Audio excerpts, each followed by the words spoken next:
Greetings, YouTube. Allow you back at you from right here at the Green Thumb Gardening Channel, right here in Grove, Zone 8B in Tifton, Georgia.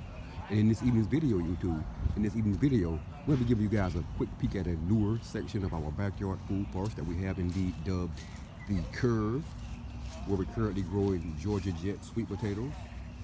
This grow section in our backyard food forest is currently about 1 month old, YouTube, and this is what our Georgia Jet sweet potatoes that we grew from seed potatoes are currently looking like here in our backyard food forest. Take a look at this, YouTube. Bam!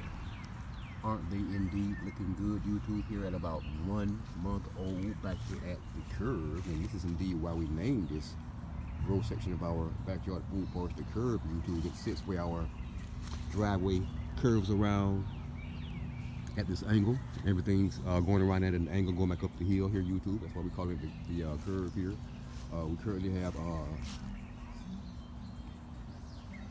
I think 16 or 17 Georgia Jet sweet potato slips that we again grew from seed potatoes here about a month ago. Again, they are indeed looking fantastic here at the Curve, our backyard food forest. Thanks for watching, and if indeed you currently are watching this video on growing Georgia Jet sweet potatoes in our backyard food forest and not already subscribed to the Green Thumb Gardening Channel, please indeed take this moment to press that subscribe button beneath this video, that like button, that notification button, and be sure, YouTube, be sure to share this video with your friends and family as well. Yeah, growing Georgia Jet sweet potatoes at the Curve in our backyard food forest.